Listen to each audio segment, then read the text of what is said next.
नमस्ते विद्यार्थियों। इसके पहले कालांश में हम लोगों ने पढ़ा था जीना जिलाना मत भूलना।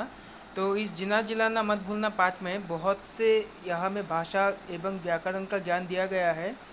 वर्तमान काल, इसके बाद यहाँ में और बहुत कुछ है, जैसे कि ये एग्जाम्पल्स, जैसे कि ये सब है क्रिया, अनुरूप, रूप। इसके बाद यहाँ में है सवेरा, सूरज, चांद। ये सब क्या करना है, शब्दों के दो दो पर्यायवाची शब्द लिखना है। तो ये सब हम लोग पढ़ चुके हैं, और फिर भी अगर किसी को नहीं मिला तो घर में एक बार कोशिश करना। अगर नहीं होगा तो मैं मुझसे पूछना कि कैसे करना है, मैं बता दूंगा। इसके बाद यहाँ में जो शब्दार्थ है, शब्दार्थ को बहुत ही ध्यान से आप लोग को याद रखना है। तो शब्दार्थ को याद रख लेना। इसके बाद है चाय असम की एक पहचान। यानी असम क्या है, असम भारतवर्ष के उत्तर पूर्वी दिशा में बसा हुआ एक बहुत ही सुंदर राज्य है, जिसका प्रमुख उत्पादन चाय और खेती होता है। यानी चाय हमारा असम का क्या है, मुख्यतः पहचान है। असम चाय के नाम से ही जाना जाता है, इसलिए चाय असम की एक पहचान के रूप में बताया गया है। भारतवर्ष की किसी भी क्षेत्र में चले जाओ, तो अगर तुम असम बोलोगे तो वो लोग कहेंगे कि आप लोग के यहाँ का चाय बहुत अच्छा है और पैदावार भी ज़्यादा होता है। तो शुरू करते हैं इस पाठ को। यहाँ में पहले दिया गया कि पक्की सड़क के बीच से होती हुई गाड़ी धीरे धीरे आगे बढ़ रही थी। दोनों ओर हरे हरे पत्तों का पौधा को देखकर शबनम और रोहन खुशी से उछल पड़े, क्योंकि पहली बार उन लोगों ने ऐसा दृश्य देखने को मिला था। दोनों को ऐसा लगा मानो हरियाली उन लोगों को सामने बुला रही है। गाड़ी धीरे धीरे एक चौराहे पर रुक गई, जहाँ लोग की भीड़ खड़ी हुई थी। चौराहा माने जैसे हम लोग का यहाँ में होता है, जैसे सिंडिकेट, जैसे जहाँ में चार दिशाएं होती है और जहाँ में बाजार लगता है, जहाँ में इंसानों का भीड़ भाड़ होता है, जहाँ इंसान बाजार करने जाते हैं, उस मंजर को, उस लोकेशन को क्या कहते हैं, चौराहा कहते हैं, जहाँ में लोगों की भीड़ लगी होती है। गाड़ी धीरे धीरे एक चौराहे पर रुक गई और जहाँ लोग भीड़ खड़ी हुई थी, शबनम पिताजी से बोल उठी, पिताजी वहाँ क्यों भीड़ लगी हुई है?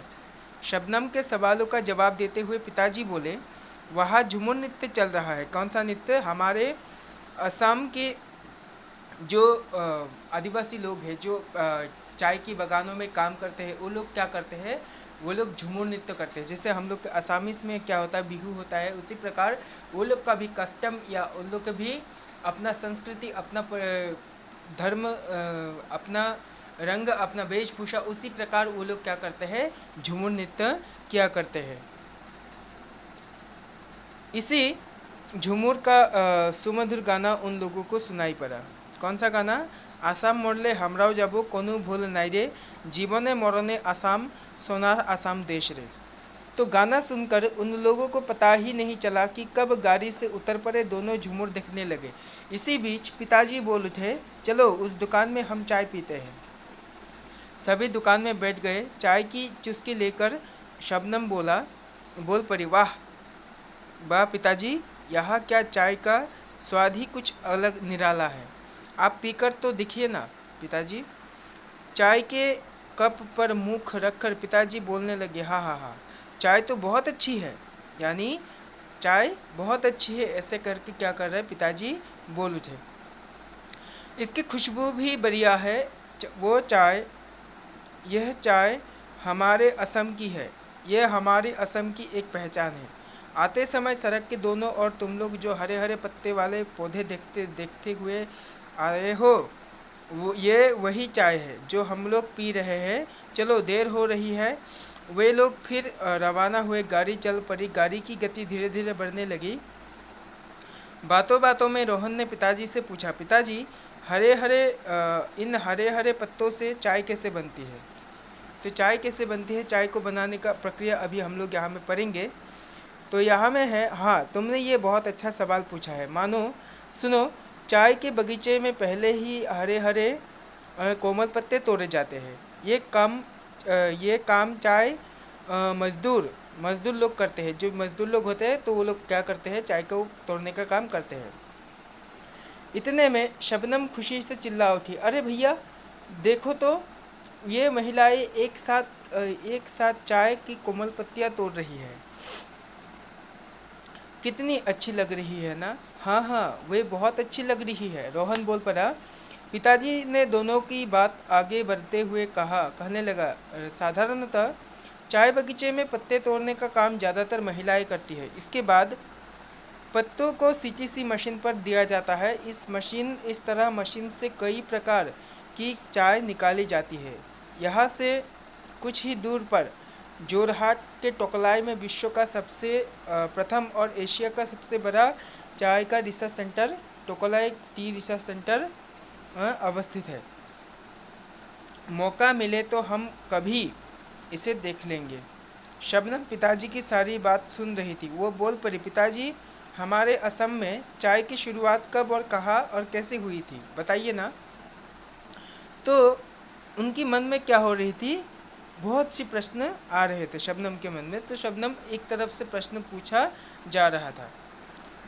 शबनम के आग्रहपूर्ण सवाल पर उत्तर देते हुए कहने लगे, धान की खेती का भांति चाय की खेती की शुरुआत भी सबसे पहले चीन में हुई। चीन के बाद भारत, श्रीलंका, जापान आदि विश्व के कई देशों में धीरे धीरे इसका शुरुआत होने लगी। चाय शब्द चीन से आया है। इसका वह चाय को चा बोला जाता है। अंग्रेजी में इसका प्रतिशब्द है टी।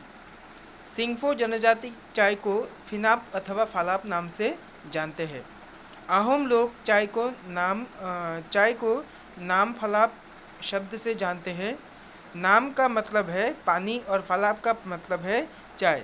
इस प्रकार दोनों के मिलने पर अर्थ हुआ चाय पानी। 1823 अंग्रेजी में ईस्ट इंडिया कंपनी के रॉबर्ट